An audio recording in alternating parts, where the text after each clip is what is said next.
How you doing, everybody? My name is Dean Olson. I'm a songwriter, radio host, and producer from Orange County, California, and I'm really just an average guy making music. But when I get behind this microphone, I become the StrongWriter on the radio, helping songwriters and artists keep musically fit. And the way I love to do that is through faith and encouragement, and by taking in the stories and experiences told to me by my wonderful guests, and by learning from the best in the business and passing it along to you. There we go. Let's begin the show. I've had a busy week, and this was sort of a last-minute thing, but I was listening to this young man's music, and he's got a nice style in his vocals. And let me just read this quick press release he had in there. It's just at least the headline. It says, "Evolving Twin Cities singer-songwriter LUKE LeBLANC to deliver 3 new songs culminating in a new EP." And his first single, Gone, was November 12th on his birthday, as he just told me. And another one and a third one is going to come out in January. So we're going to talk about all these songs and just get to know this man. I want you all to welcome, as I clap, Mr. LUKE LeBLANC. Welcome to my show. How you doing today, Luke? Good. Thanks for having me on, Dean. Good. I'm good. Just in, Minnesota, we haven't gotten really into deep winter yet. It's been good. Yeah. 30 and 40 degrees, which is kind of warm for us now. So it's been nice. Says you're from Minneapolis, huh? They said Twin Cities. So yeah, I assume that's the Minneapolis side, not the St. Paul side. Yep, I'm from the Minneapolis side. Yeah. How do you like? Well, you're a young man. You're 24. As far I just read that in your little thing, right? So that's yeah, that's pretty good. You sound a lot older than your years. You have a very mature sounding style and vocal presentation. So congrats to you on that stuff. It's really good stuff. Well, I appreciate it. Yeah. Did you have any specific influences? Parents introduced you to some old time music or anything that classic rock, anything like that? Yeah, when I was like 11 or 12 and I had just started picking up the guitar, I had a very strong addiction to Johnny Cash music. I think just the train beat kind of, pulled me in. And so I just wanted to emulate that train beat. So every new song I learned when I was starting to learn the guitar was Johnny Cash. And then I think somebody gave me like a Bob Dylan Essential Hits CD. And so then I put that in, and that was just my whole world, for a couple of years. Just sort of a crash course in poetry and in songwriting, I guess, huh? Yeah. So Johnny Cash to Bob Dylan, and then I'd say from Bob Dylan kind of led into like the band, as it naturally does. Levon Helm and Rick Danko and the band, the band, yeah, yeah, the group, the band, yeah.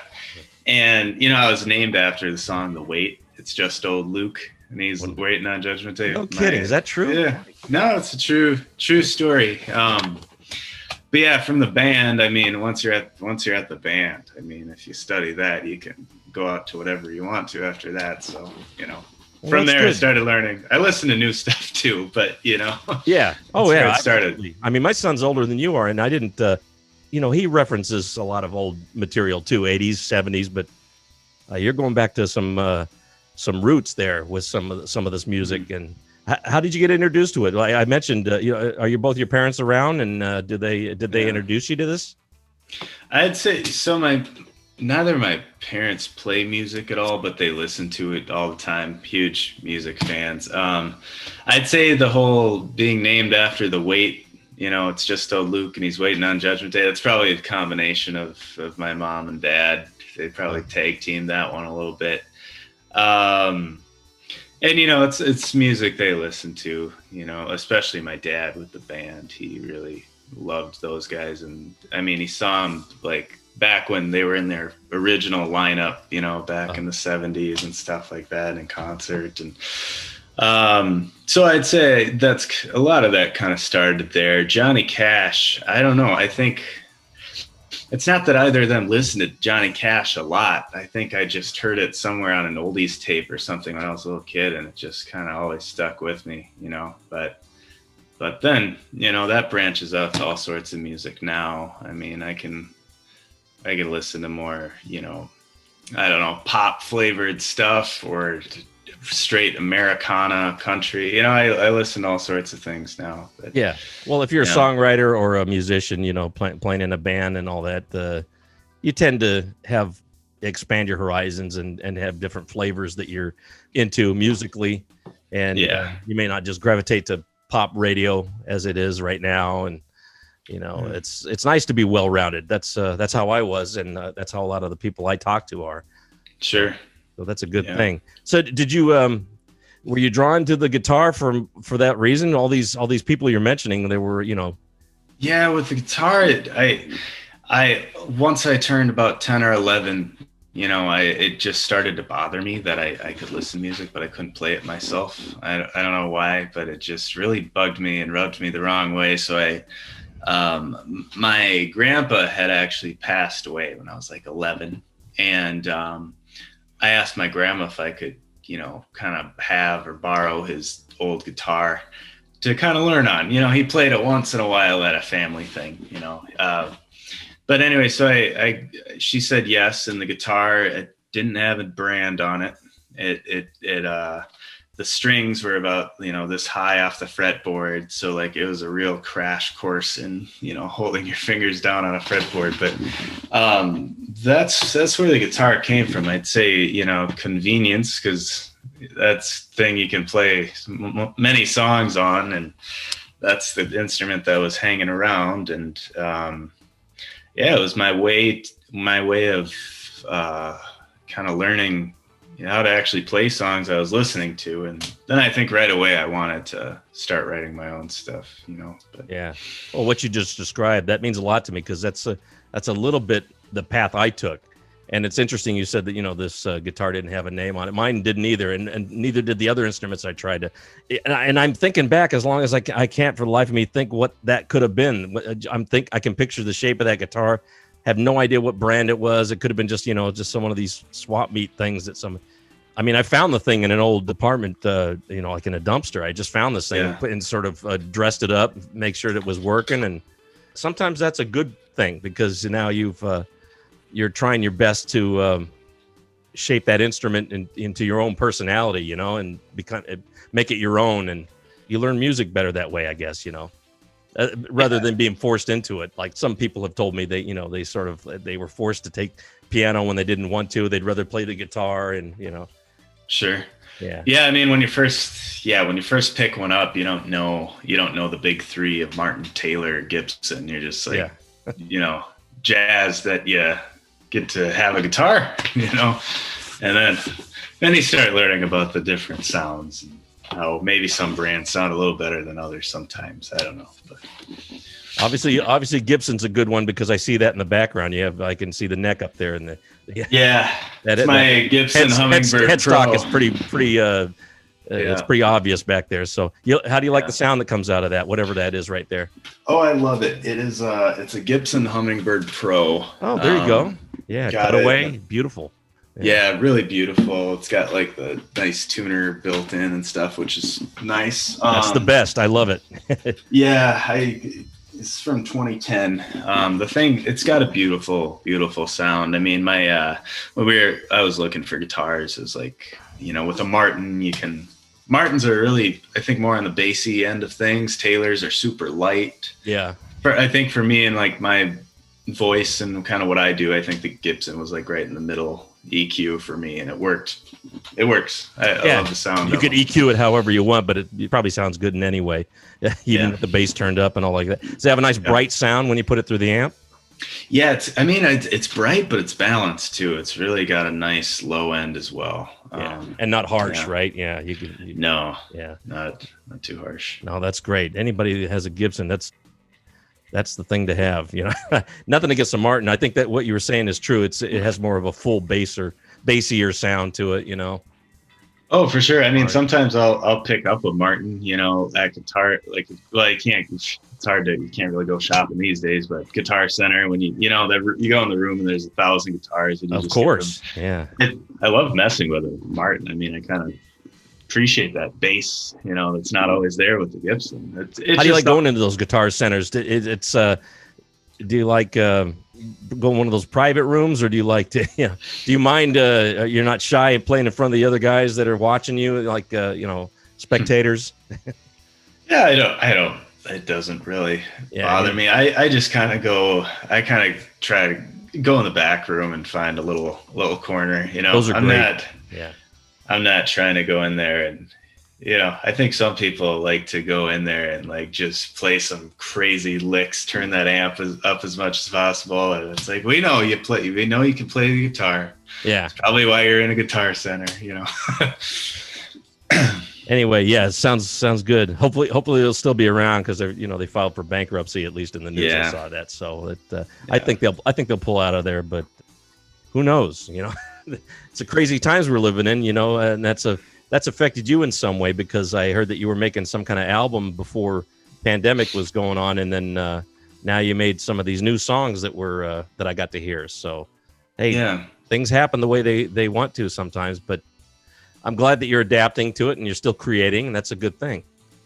Yeah, appreciate it. Yeah, I mean, we were starting November 2019, so last November, started going into the studio with a producer here in Twin Cities area. He's also a singer-songwriter in his own right, Eric Koskinen. And we started working. We were making really good progress. And then, about February, March came, and it was like, hey, we can't, being in a recording studio together for 12 hours a day is the opposite of social distancing, you know, and we were pretty close to getting it done. But at that point, it's like, might as well kind of wait this thing out a little bit, because it'd really be nice to play a good amount of shows and stuff after, putting an album out. And so maybe we're going to aim for this summer, kind of on the whole album front. It's still in the works. But yeah, in the meantime, I needed a bit of a, creative outlet and wanted to put some songs out there. So I just started putting my equipment together at home and just experimenting, and found some stuff I liked. So we packaged it up, and here I am. Yeah, it's a great thing, because you don't want your creativity to have any dust. You got to keep it flowing and active. That's what you don't want to get rusty. But yeah, you mentioned something that sort of, I've never really dipped that far into it, because people do mention about the touring aspect. They had to halt everything, cancel dates, postpone things, and but we didn't go too deep into what happens with the studio. So what happened when the word came down that they were going to lock down a lot of these places? What happened to your schedule for going into that studio? Did they just say that we're going to have to close for a time and put your stuff on hold, or what did you end up doing? That's kind of what happened for the most part. I mean, in December, we were hearing about this coronavirus, and it's like, okay, it's in like China and Europe, and then the next week it's like, it's in Seattle and New York. And I'm like, okay, it's on the coast. It hasn't reached me yet, here in the Midwest. And then all of a sudden it hit and everything shut down. So Eric and I talked and just said, look, it's not really the responsible thing to do right now, which is true. And so we just kind of put it on hold. We worked on some things virtually. He's been sending me different mixes, and I've been, listening to him and sending stuff and ideas and requests back. And we're kind of collaborating, through email, a little bit back and forth. But yeah, just kind of slowed down the train a little bit, which is fine though, because it's better that than I think it would have been better doing that than trying to release the album back in April. The whole world's focused on a pandemic, not, music, new music releases at that time. But I think now things are slowly working their way back, I think, especially with the vaccine coming. I think people are starting to look ahead a little bit, as safely as they can. But much like what you're doing, I mean, you can't sit around waiting for things to change around you. You're obviously going forward and doing some things, so that even, like you said, maybe in 2021 we'll do some of this XYZ stuff, and that'll be great. But you can't just sit around and wait for it to come to you, right? You got to keep moving. Yeah, you do have to keep moving as best as best you can. Cause like you said, I think creativity and songwriting, especially, it's a very easy thing to collect dust upon. You know, I think it's really easy. It's when you get motivated, it feels really good, and you're just going, and you can write 3 or 4 songs in a couple of days. But then if you start slowing down, it's just so hard to get back into that momentum. I'm sure you've found that out. A lot of your other guests, you know.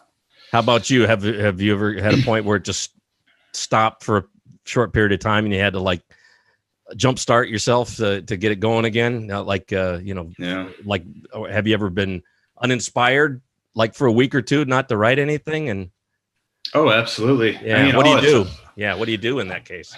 Yeah, all the time. I try not to panic. I think our creativity does a little bit kind of ebb and flow, you know, like a sine wave a little bit, you know, like, try to remember that it does kind of cycle back. But there are things, you know, I can actively do, not just instead of just waiting.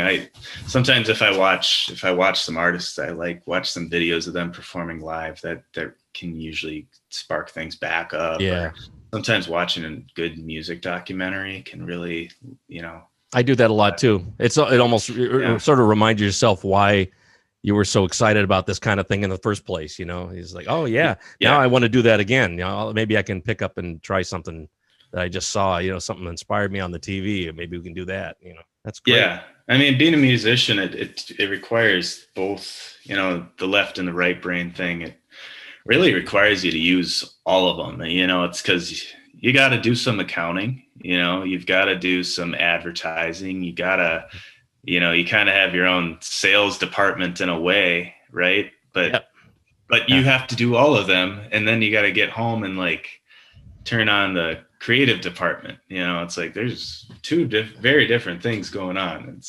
I don't know what you've found to solve that issue, but very much what you were just talking about. I would, in fact, that used to be something I would give it as a piece of advice. Just if it's not happening, just walk away. I say, you know, and then take a breath, go outside, walk for, you know, and then basically clear your head. And it may not happen like the next day, but everything goes down and then it comes right back up. So, you know, like gravity, like a bouncy house or one of those, no, not a bouncy house, you know, I'm rambling and everything, but bungee jumping, you know, go down. Oh yeah. Comes back up. Yeah. Boy, I almost crashed and burned there with that thought, but you know, that's what happens when I'm trying to just like make up questions on the fly here. No, it worked. It was a good analogy. I love analogies. I dig it. Yeah, and that happens a lot in songwriting too. Do you ever like some of the songs that even the ones that you wrote now? I mean, are they analogies to something, or is it what kind of subject matter are you good at putting forward? You know, like maybe is it autobiographical stuff, or are you making up stories? What goes on in your, you know, in the things that you create? Yeah, that's a good question, and it's hard to like answer. It's a hard one to answer. I mean, I think I just kind of see where it takes me. I don't mean to be annoyingly metaphorical or anything, but I do kind of see where it takes me. Like with the song Gone, the first line was like, gonna get better now. I was just doing this kind of like simple kind of pop rhythm, you know, thing on the guitar, and that it came up, you know, gonna get better now as soon as I head uptown, you know, and from there the song kind of, you know, goes like kind of like you're following somebody on a trip they're taking, you know, doing all sorts of things. So I just kind of went with it and took it where it needed to go. So it all kind of depends a little bit.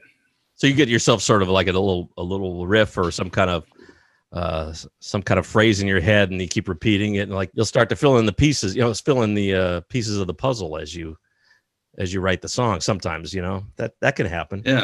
Yeah, filling in that puzzle as it goes, but then also looking at it as a whole. You know, after a couple lines are done, and trying to make it, you know, cohesive too. I think it's easy easy to kind of do like a stream of consciousness thing with a song if you let yourself get too far, you know. And then I'm like, okay, I do want it to have a structure and a point and all that stuff. But well, I guess we sort of made that into a generic type of question. But since you mentioned "Gone," that was the single that you put out on November 12th. Maybe could you officially tell me what that song is about, and you know what inspired you to write that thing? Yeah, I kind of had this kind of an image of you know, someone kind of just saying, well, it doesn't matter what I do now, it's done, it happened, it's gone. And you know, and the chorus is and if I get high again, I can only lose one friend, and she's already gone anyway. And you know, in the second verse, the guy's kind of taking off in an airplane. And I mean, a lot of that's up to the listener to decide, you know, but that's kind of about what it is. I mean, it's about letting go a little bit and kind of letting go of that control that we all, you know, especially prior to this year, might have thought we had more of, you know, and we got Right. we really don't in the end, even though we think we might.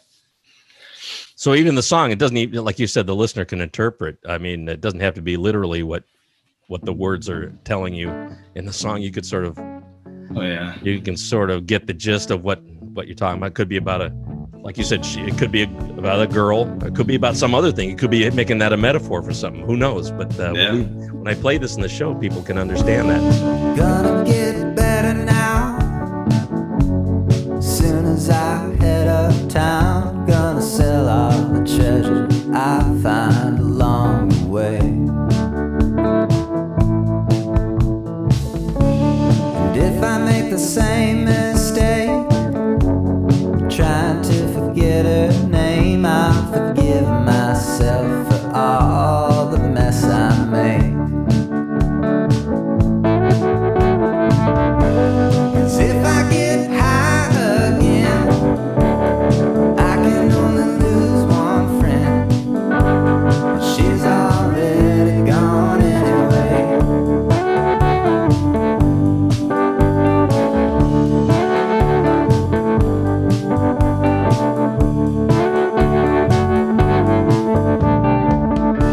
She said I was a careless soul, still young but growing too old, just a shadow walking in the shoes that I once filled.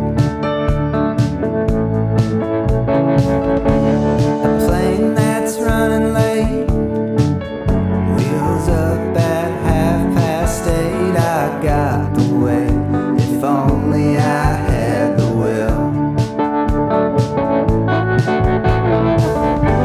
'Cause if I get high again, I can only lose one friend. She's already gone anyway.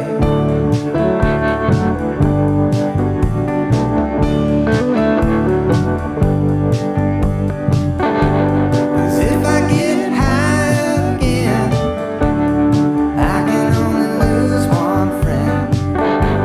She's already gone anyway. She's already gone anyway. Yeah, she's already gone anyway.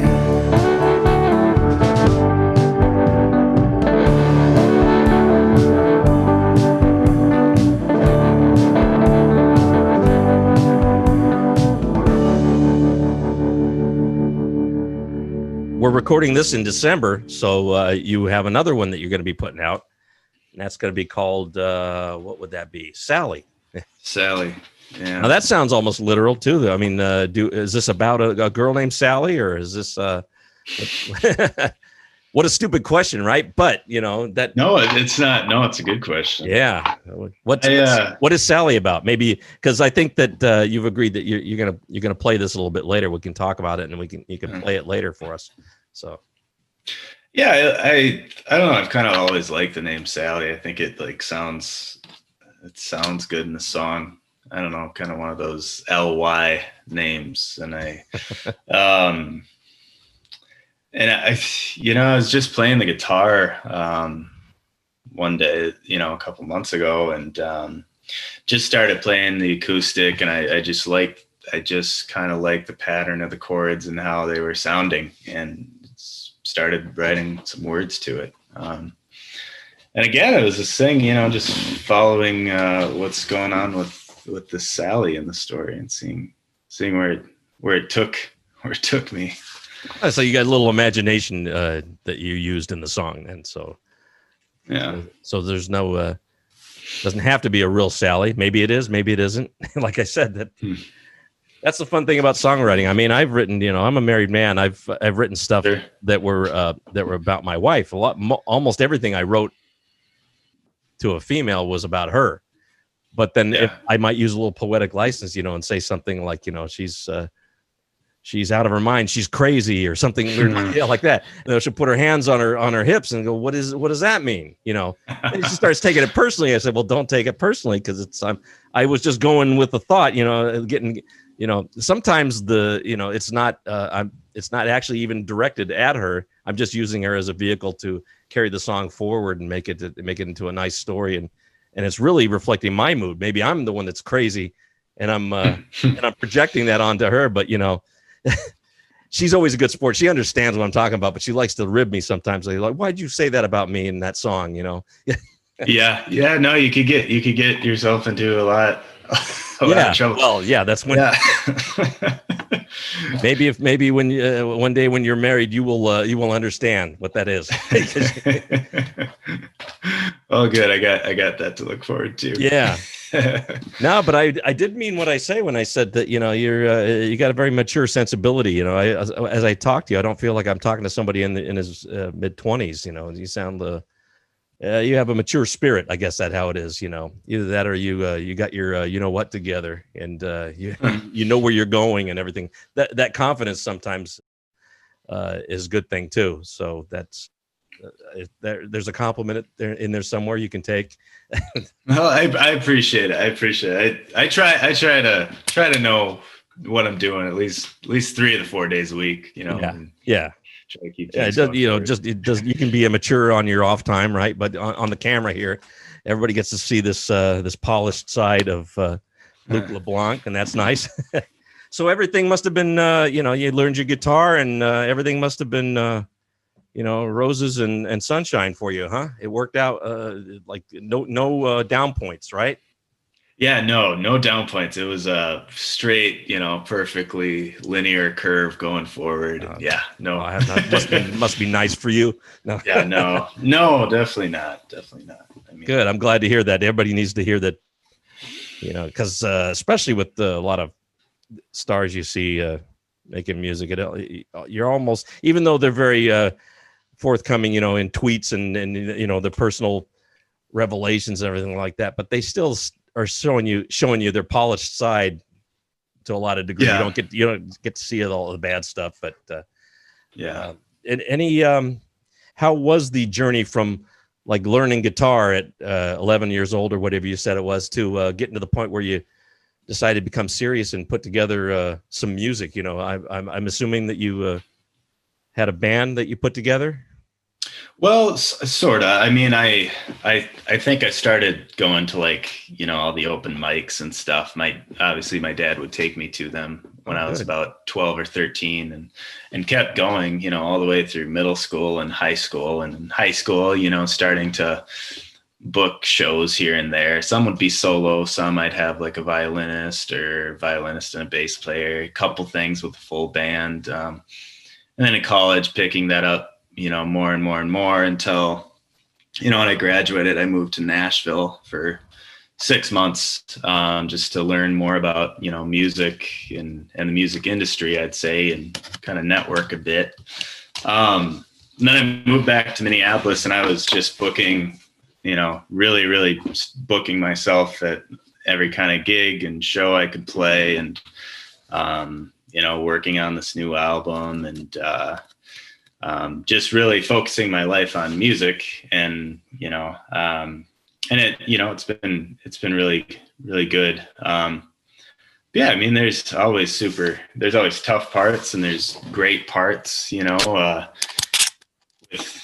I think like music touring, I mean, it isn't like I'm playing like huge venues everywhere or anything. I'd love to, and I hope to at some point here, but like on the average, when this touring can be like a glorified thing. And it's like, actually, you're spending like hours and hours and hours alone, driving and Right. go play at a place you don't know anybody and they know you, but on this kind of by nature superficial level, as the person with the guitar. And so there's a good amount of like isolation, that people can deal with, but on the upside, there's, you get to listen to a lot of good podcasts and NPR and all that stuff, right, and catch up. But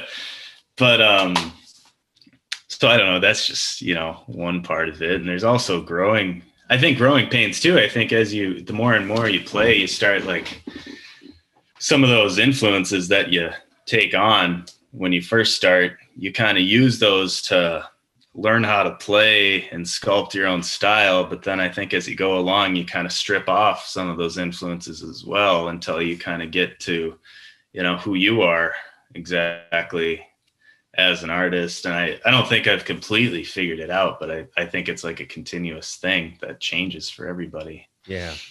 Well, in 12 short years, you've managed to live a lot and learn a lot. So that's pretty good.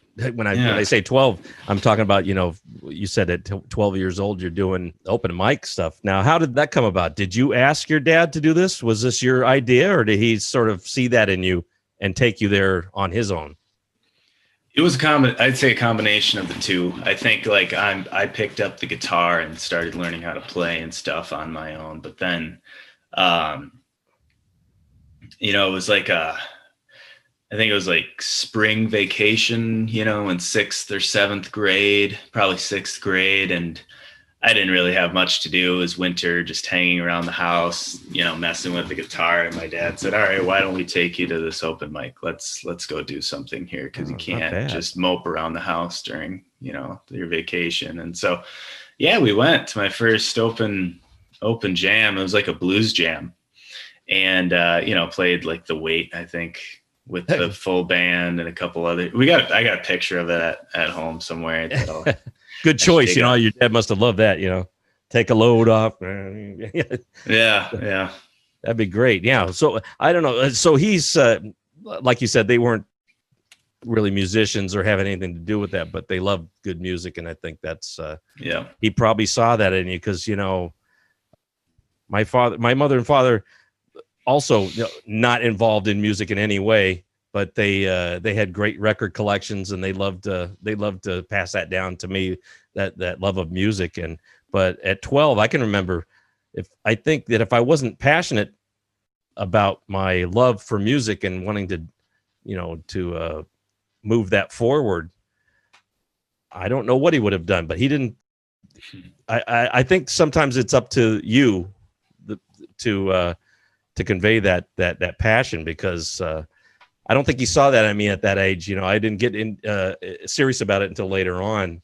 So that's when I hear you saying that 12 years old, that's a pretty interesting age to be starting that out. And it looks like it worked out because that seed just kept growing.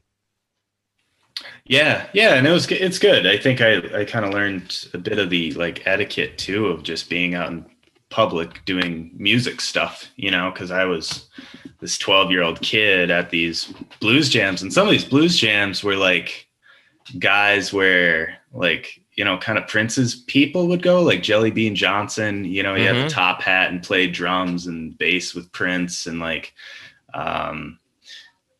Jimmy Primetime Smith, like all these or Lil Slim, Magic Slim's son, he played at all these. So you'd see these guys were professional, like hardcore blues guys who really knew what they were doing. And like here I was, with my kind of Bob Dylan stuff, trying to play music, and they were always just so welcoming and nice and everything. But it was kind of cool to be around these like adult professional musicians at such a young age and kind of see how how they're operating, what it's like to, it's like their workplace, and you're just viewing that at a young age. It's super important, which could come to the, I've gotten that comment before where I sound sort of mature, I guess, for mid-20s, but it's because I don't know, as I hung out with kids at school, but then at night, I was hanging out, I was in the bars. That's an interesting thing to be doing at that age. I mean, my dad made sure I had all my homework done, and I got really good grades in school and stuff. So I was doing all that before I could go out. But yeah, I was in the bars at 12, 13 years old. Well, there you go. That's a good story to have under your belt, because I talked to two other people that were, a young age like you, and they were doing it about that age. I think 13 or 14. There's one girl in Australia that I interviewed this year. She was playing in bars when she was 14 years old, and every night as a job. She was getting paid for it. And I said, "Wow, this is." I go, at 14 years old, I didn't even have that. I was too busy, trying to get through school, and I wasn't doing any of that stuff. But I'm glad that you were able to balance school with this. And your dad probably would have, I'm sure he wouldn't have had it any other way. He didn't want you to let school lack. Otherwise, he'd probably say, let's finish school first before you start going. Sounds like you did it well. You balanced it well. Yeah, he's always incredibly supportive in all the right ways. So when you were at those, when you were at those jams, though, was it intimidating in any way, or was that welcoming environment from those other, professionals? Did that make it more comfortable for you? Was it a more positive experience because of that? Yeah, I'd say it was the latter. It was just really welcoming and a positive experience.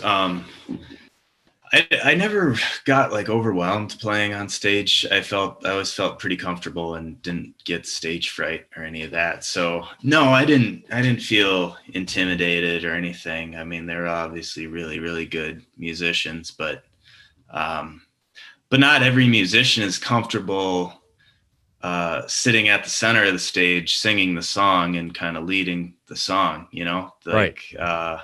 They might be the best bass player, best guitarist in the world, but they might not be comfortable as the person, singing and leading the song at the front, which I was incredibly comfortable doing. On the other hand, I can be incredibly comfortable doing that, but I'm never going to be the greatest guitar player in the world. I don't know how guitar players can play the notes so damn fast, or how bass players that stuff's really hard, and that's not my strongest forte, but we've all got, different. Yeah, we do. Strengths, yeah. And you never get to see. I mean, it's pretty obvious that they put in the work, but all that stuff that you didn't get to see was them just constantly practicing. And they eat. Sometimes they're practicing in between bites while they're eating. Some of them are so, dedicated to that craft, to learning how to be proficient on their instrument. I mean, those are some of the guys I grew up with. They were, they got to be so good because that's all they always had their guitar with them, at school, in their car. When they go to the beach, they have it right there on the towel. It's always with them. So they can still live their life, and they're still learning their music at the same time. That's how they get good, I think. Because I think so. It's dedication, it's an obsession. Yeah. I didn't want to say that, but I think it is too. On many levels, it is. If that's really what you want in life, you want to be you want to play like Prince, for a Minneapolis reference, or or Eddie Van Halen, who would just there are heroes that people want to emulate, or go their own path, but you don't get good by just learning this thing, playing it every other day. You got to really keep at it. Yeah. So that's a lot of fun talking with you here. I just wanted to get to know you a little bit, and I was hoping that you think you got time to play that song Sally for us. All right. Absolutely. This is a song that we were just talking about. Sally was just a name that you made up, sort of. Sort of, yeah. It could have been Ellie or Allie or Kaylee or whatever. But Sally sounded like that's a nice. That's Charlie Brown's sister. That's who it's about. It's about. Good. See, there we go. Now I'm just projecting onto you.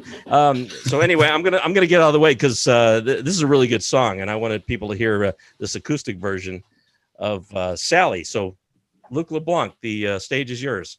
Sounds good. Thank you.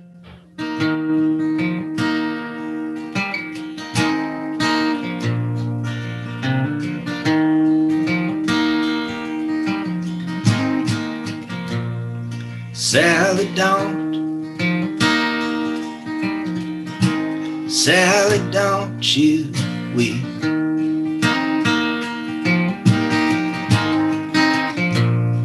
Sally, won't.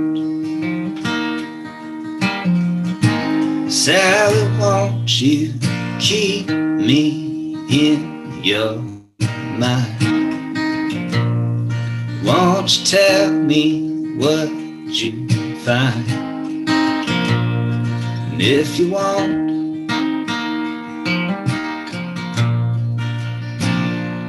then Sally, don't.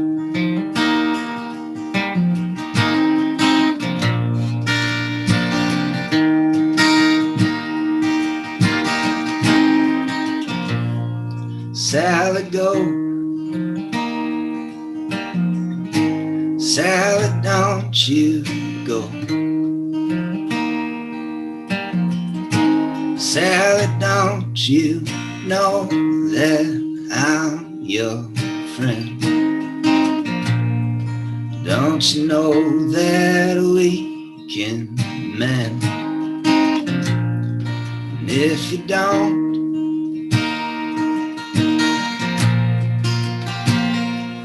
then you won't.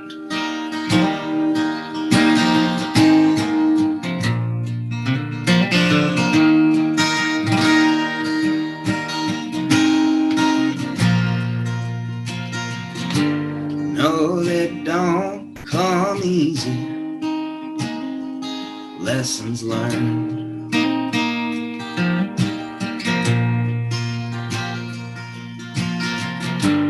Wind is always breezy, for the fire burns.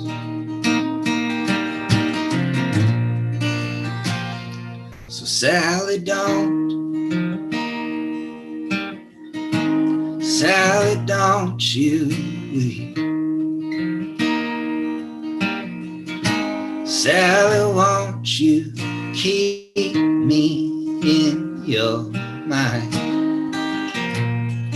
You could tell me what you find. And if you want,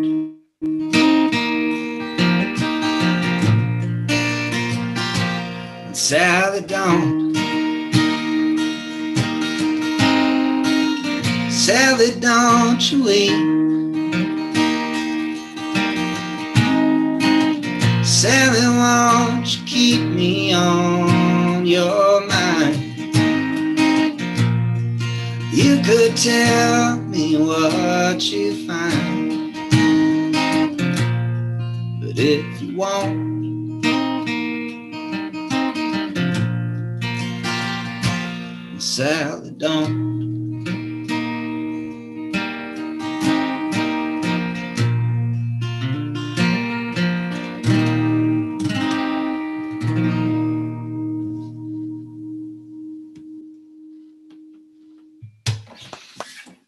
Beautiful.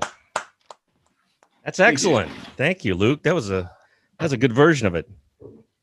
No instruments added into it like on that track, but even the track sounds kind of like, you really have a good focus on that guitar when you're hearing the studio version. So I added a little bit of electric guitar to it, and kind of had some falsetto background, vocals going on. But yeah, when I was mixing it at the end, I kind of noticed the acoustic guitar. It was kind of in the background a little bit, because I think I was just really focused on that electric guitar and stuff. But the acoustic guitar playing, I think it kind of stands nicely as its own little track in there too. So that's great. So all these other songs that you created, Gone, Sally, and even the previous ones that you worked on this album with, do you have several musicians, or are you playing a lot of the instruments? How did this all come together as far as musicianship? Yeah, so the album that I'm recording, the full album that I'm recording, that's kind of on a little bit of a pandemic hold, we'll call it. Yeah. That one's got, all the classic instruments. There's a drummer, there's a violinist, there's an electric guitar player, there's a keyboardist. Keyboard, Yeah, we're kind of doing it in a more pretty traditional kind of live, way of recording things for the most part. And this EP, it's recorded at home, so I played a couple of the instruments on there, the guitar and what I can play of the electric guitar and a little bit of bass here and there. Then I enlisted a friend of mine, John Richardson. John frequently plays bass at shows of mine, and he also plays keys. And he played a lot of keys he played the piano on Sally, and then on Gone, he played the organ and the piano and a couple other keyboard. That's a good part of the song. Yeah, good personality to it. Yeah, he's really good at doing that. He can just he knows how to put instruments in the right place. It's a talent he's got. Yeah. Well, speaking of, putting things in place, do you do a lot of the songwriting? Do you create demos that you can present to some of these people so they can learn it? Or do you all come up with it as a band, so to speak? Now you got some people you can collaborate with. Yeah, I usually got a pretty strong idea of what I want it to look like. And I just kind of keep a folder online, and I kind of, record a rough demo of it. And then if we got a show, I kind of say, here's, what it sounds like. And then, when we're playing live, I think I'm pretty loose with how things should sound. There's a couple things where I'm like, I definitely want to have this lick here, but otherwise, I got the privilege of being able to play with some really, really good musicians that I'm thankful for. And for the most part, I just let them do their thing, because they're really good at just doing their thing and putting things in the right spot, Yeah. It makes it sound special when, when they're playing better than you could actually come up with it in your head. Say, oh, this sounds even better than, as long as they're doing it in the proper, context. You're pleasantly surprised, aren't you, when you put something down and they're playing along with it and it sounds great. I've done that. It's magic. That's the magic of it. I think it's just it gets you all fired up again, I think. Yeah, we played at the Lake Harriet Band Shell. It's a venue here in town, and this was last summer, and it was a full band deal. And a couple of the people I'd played with them individually rehearsing things, but as a group we hadn't all ever played together because there were a couple newer people, and people in the audience afterwards were really nice, and they were asking how long have you guys been playing together? And I said, well, that was the first time, and it's because we can't, you can't afford to rehearse a million times. Yeah. A million times, it's more like, here's the stuff, send it in an email. They practice it, and then we all get together, because it's hard to get 7 people, on the same schedule, let alone musicians. You know what I mean? That's true. Yeah. And how bands that have at least that many, maybe even 5, it's really tough to get them all. Some of these people have toured for 40 years, and you never know how do they keep it together like that. Sometimes it's hard. Huey Lewis and the News, that's one that they've had the same lineup forever. They can still go back and forth, and they all get along. So I always look at them as somebody that they didn't decide to drop a member or whatever, because they weren't getting along, or they couldn't show up on time, or everybody's got to get on the same wavelength, I think. So to make it really gel just the way you want it, Yeah. It's the chemistry is super important. Can't always have it the way you want it, but you can certainly try, strive for excellence there. Hey, by the way, while you were playing the song, I took a moment to sort of look down. It looks like I shaved a year off your age. So you're not 24 out at all. You're 25. Oh yeah. Oh, you're much more. See, you are mature. I didn't realize. That's it. Yeah, that's it. No, I just turned 25 on the November 12th. Yeah. We were just talking about November 12th was your birthday. Same day that you released Gone. Yeah, that's a good. Yeah, but it also says here that when you were 13, going back to those early teenage years, you won an award, a Zimmie, which is Bob, it's sort of a tribute to the Bob Dylan. It's an award they give in that vein, anyway, right? Yeah, it's up at Zimmie's bar in Hibbing. It's like this bar but also kind of museum dedicated to Bob Dylan. I don't think they're around anymore, but they used to hold a contest every year called Dylan Days, and it's like 13, I think, and we went up there, and I was fortunate enough to win the contest. And from there, someone was in the audience that knew a couple of different people, and pretty soon I got asked to open for like Hippie Fest, which is when like the Turtles and Three Dog Night and awesome. Badfinger, all those lead singers get together. And so I got to play at the State Theater here in Minneapolis, and then open for the Ozark Mountain Daredevils and Delbert McClinton, and also a guest you've had before. Actually, I was looking at some of your other shows, John McEwen with the and the Nitty Gritty Dirt Band. I got to open for them. Yeah. Okay, when he was still with him, right? Yeah, I think now he's no longer with them. Yeah, he goes.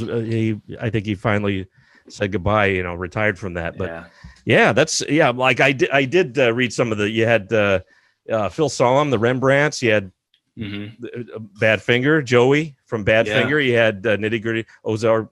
All these guys were doing stuff way before you were born. So I mean, oh yeah, that's why I was saying a little more mature. That's kind of good though, and that's it gives you some great reference. That you can say that you played with all these, these older cats can teach you a little thing, or you can watch them from, after you've opened for them.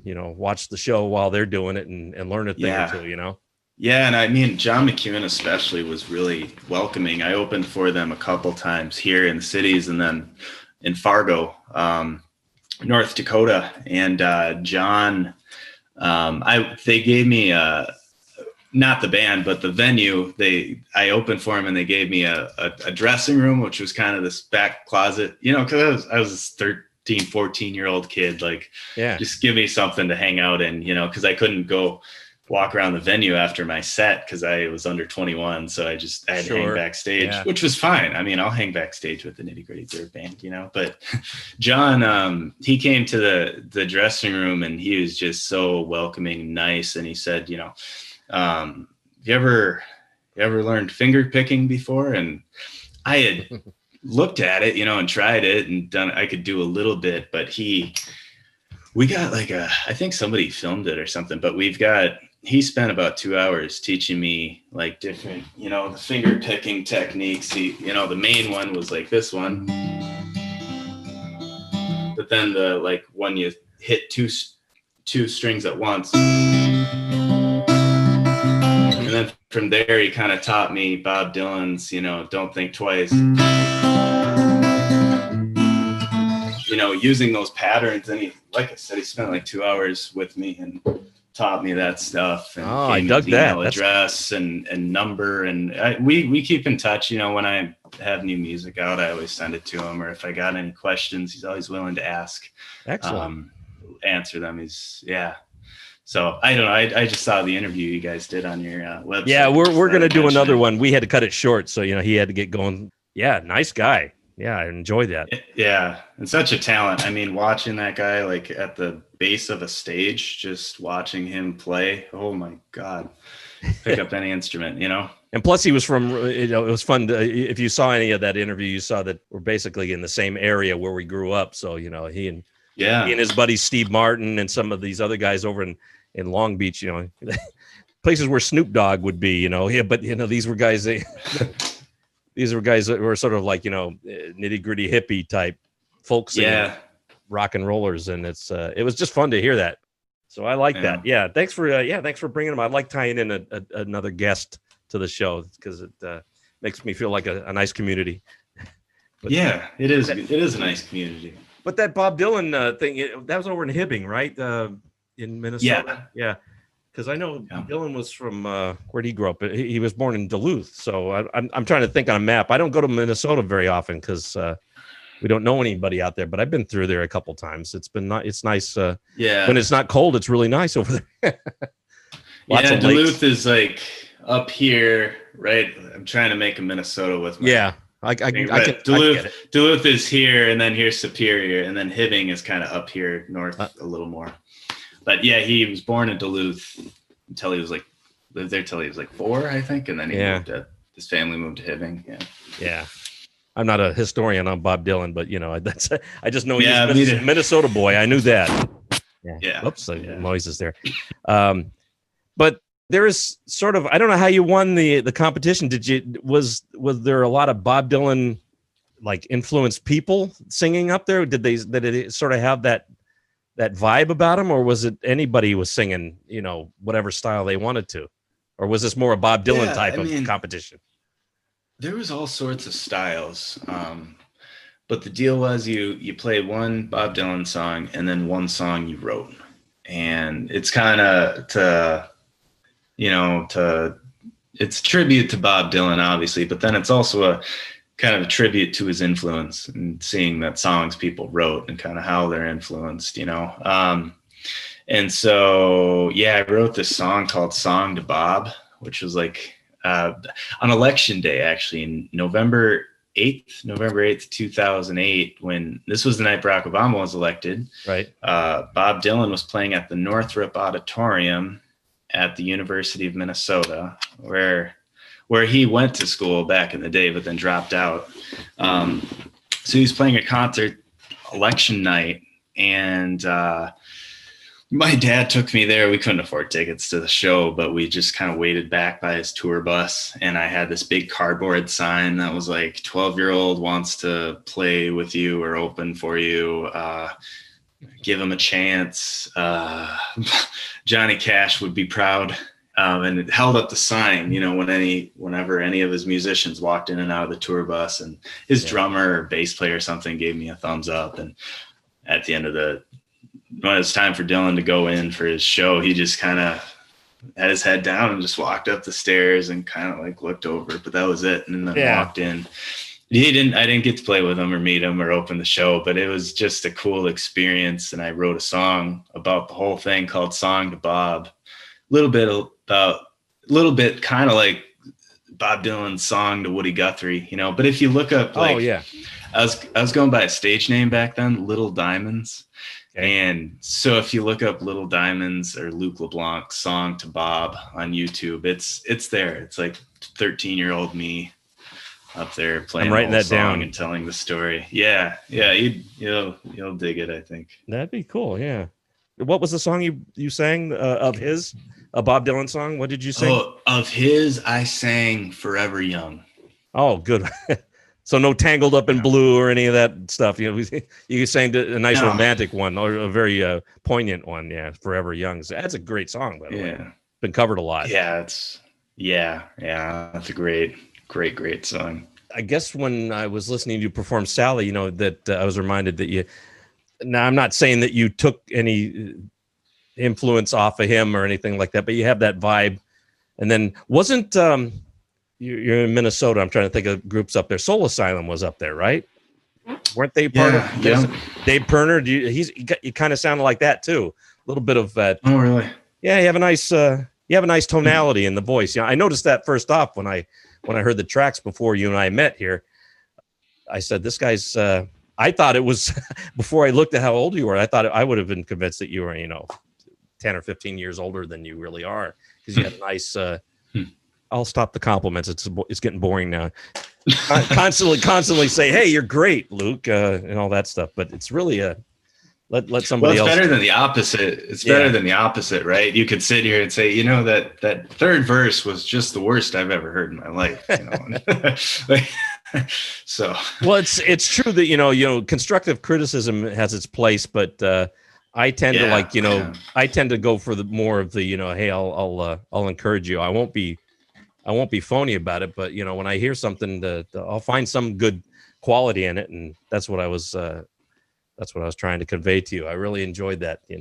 Wouldn't have you on if I didn't say. First of all, if the music's great, First of all, when I put a guest on, I like that they have a nice story, which you do, and sure. And the fact that you started young and that you're still doing it, and you still. It looks like the future's wide open. Let's hope that not too many obstacles get in your way. It sounds like you can plow right through them. You have to you got a tough skin. Well, thanks. Yeah, it's you always got to find a way to keep going and adjust, and things are always changing. Yeah, so. But it sounds also that Hey, you're human. I mean, you got a vulnerable side, but what do you think is a good piece of advice for people? You know, would you say that you know that old saying, "Feel the fear and do it anyway"? Yeah. Like you don't get stage fright, but if I had it and I said if it's worth it to me, I would just keep going out there until that stage fright sort of melts away. You got to keep punching through. Yeah. Well, I think if I were to give any advice, I'd probably give a piece of advice that I'm still trying to follow, that I haven't quite mastered yet, which is I think it's easy to think too much, and I think too much. And I think it's good to think about what you're going to do next and all the best reasons to do each and all the pros and cons of each. But I think at a certain point, you got to stop thinking and just act, and I think I've been trying to do that with this EP, these 3 songs is, I think I tend to just think about the right thing to do. And, was that is this mixed right? Is that right? Should I add one more verse? Should I take away a verse? And with this, I've tried to just do it, make it good, let it go. And I decided, hey, I'm just going to release 3 songs. They're not all done yet, but let's get the ball rolling, And so I think that's something we're all trying to learn, and it's a good thing to do, is do a little more acting and a little less thinking. That's great advice. Something I will take to heart, because and that's a good way of looking at it. A lot of times the advice I give out is stuff I'm trying to work through too, but I try not to personalize it too much to me, because not everybody is going through the same thing. But I think as songwriters and performers and musicians, we're all kind of going toward the same direction. We want to make some good art, and we want to share it with people, and we hope that people love it just as much as we had creating it. Yeah, that's all we can hope for. And I was talking about giving you compliments. I mean, it still is tough if somebody I don't know if they heckle or if they criticize you too much for something that you wrote. You got to stand by. If you really love that song, don't be afraid to stand by it, right? Yeah, it's a balance. I think there's certain criticisms, I don't know, we working with a publicist, with these songs, and I think it was we kind of reached out to one place, and they liked the song, but they didn't want to review it, and said my voice needs some more refinement or something like that. And that's one of those things where it's okay, that sucks. But then, for that person, I've got, 5 people that have listened to my music, and they say they love my voice. They like how it sounds. And it's stuff like that's purely subjective, and you kind of need to zoom out and look at the overall picture. It's is my voice really that bad that this isn't what I should be doing? Or is it just one person's opinion, and maybe other people's opinion outweigh that, and keep going? But then there's certain advice. When I spent time in Nashville, I went to this singer-songwriter workshop where they had publishers come in, country music publishers, and they were just analyzing songs. And it was very much kind of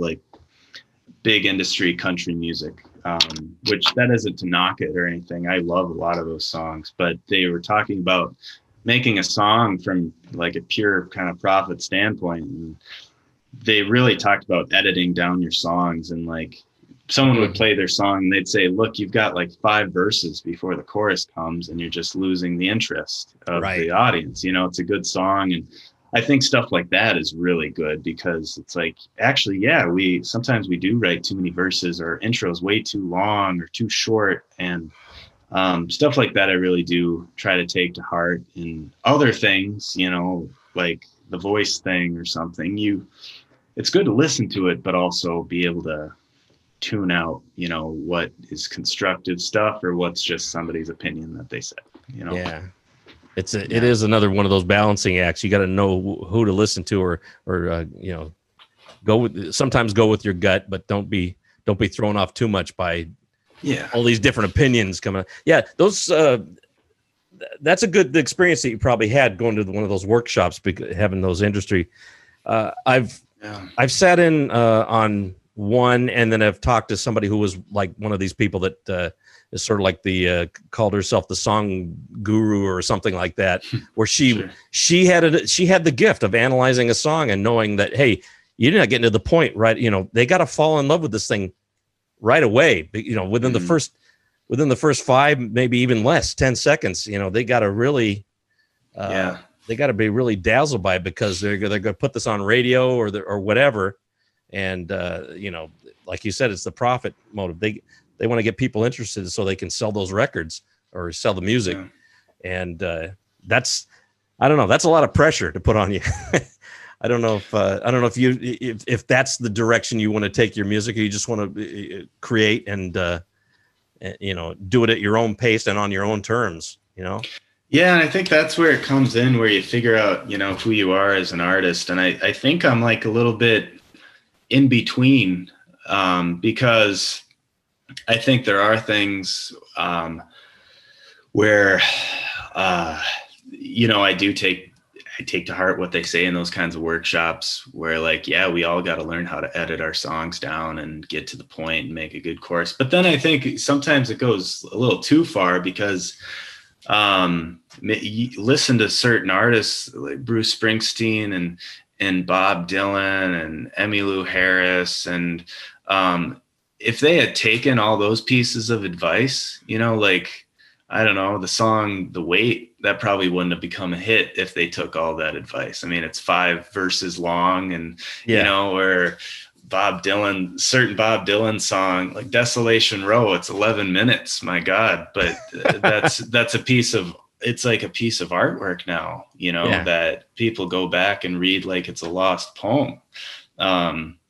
So again, it's, you gotta know when to, I guess you got to know when to follow the rules, and you got to know when to break them. And it's a balancing act. Breaking rules is an art form, I guess. Yeah. It used to always fascinate me how they would edit down a 45 or back then 45s, but there was a single that they would play on radio, a radio edit, they call it. And then when you go and you buy the album, or you find out what the album version sounded like, it was just a simple album version. You go, gosh, there's a whole verse. Mm-hmm. They should have left that in, but it wasn't up to the listener. It was, somebody made that decision to cut that out. Yeah. But that's, sometimes it's a shame, but I guess it really doesn't matter. You get both versions and you enjoy them. But, I'm always fascinated by that, the whole editing down your songs. I don't think anybody wants to do that, but, sometimes it's necessary if you want to. And it's good to learn how to do that. Maybe as you create more music, then you start editing yourself. I don't know if that's possible too. Anyway, sure has been nice talking with you. I didn't have any, like I told you, I didn't have any questions written down. That's how I do the show. That's how I did John when he was on the show. We just sort of chit chatted, and I feel like I learned a lot from you, and I like your story. I like the fact that you started young and kept at it, because sometimes people start young and then they finish school and then they go along their path. You kind of like let the two worlds sort of run parallel to each other, I think.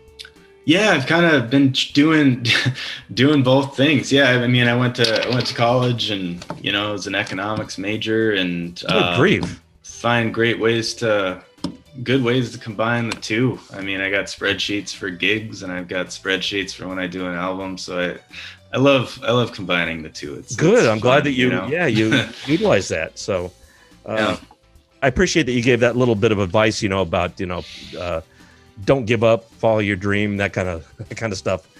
At least in my book, you're a good inspirational story, and that you're still doing it. You're a young man. I bet you keep on doing it as long as you, when it's not interesting to you anymore, then you'll probably stop. But I don't think that's going to be happening anytime soon. You kind of grew up with this mentality or this love of music, so I think that it's going to continue. That's just my gut reaction to you. So keep on going to greater horizons, because your stuff is worth pursuing. Well, thank you. I appreciate that, and I hope things go that way too. And thanks. I really appreciate folks like you that are giving musicians a chance to get out there and talk and giving us interviews. And it was a pleasure meeting you too. And I thank you. Appreciate all you do. You sound a little more eloquent than I do. I think I confessed to you before. I just came from, I literally ran in the house, turned on the microphone and started up, and you were there on the Zoom waiting for me. And I wasn't late, but I appreciate your punctuality, and sounds like you got a good work ethic, and you're very talented. So I wish all good things for you. Now, let me put this to bed here. You have a website. It's LUKELeBLANC.com. Yep. And when I look at it on the page, it's like all these letters are jumbled up. It's kind of like L's and anyway, it's LUKELEBLANC.com. Yep. I did that without looking. I'm a spelling bee. I always like to try to make sure. As an older man, I like to try to make sure my brain is still working properly. Anyway, LUKELeBLANC.com. And what's do you have a name for your EP when it's coming up? I mean, is all we do is promoting your singles right now, but and that's fine. But what you got a name for the EP coming up? Yeah, it's going to be called Better Now. And it'll come out as an EP in January. And then this next single, Sally, that's coming out December 12th. Okay. So, yeah. And there's more coming out. There's another, like you said, the EP coming out, but you got another single that you're going to tease in January that so people. Yeah, it's like another song each month. You get a new song, so that's great. Yeah. So there'll be 3 songs total. The third and final single, All My Love, that'll be out January 12th. So they're all November 12th, December 12th, January 12th, and they'll all be on Spotify if you look under Luke LeBlanc, or Apple Music, all of the streaming platforms. And you can find me on Facebook and Instagram as well at Luke LeBlanc Music. So great. And don't look up Little Diamonds, because you'll find a different experience than because that's that'll be Luke LeBlanc. That's for me to look up. I'm gonna check that out later on. And it's really been a pleasure. And LukeLeBlanc.com. Better Now. That's a great title for it's a good optimistic thing to think for 2021. Let's hope anyway. That's because everybody's everybody's like really sick of this year for some reason. But I hope they're better for some reason. I hope things are better now, and will be better then. So let me say goodbye to you now. It's been a real pleasure. And Luke LeBlanc, I'm gonna clap for you because nobody else is in the room. And you have a great day today, and I'll be in touch. Everybody go get his stuff, LukeLeBlanc.com. All the information will be there for you. And take care and have a great day today. Sounds good. You too, Dean. All right, Luke. Take care. Bye-bye. Bye.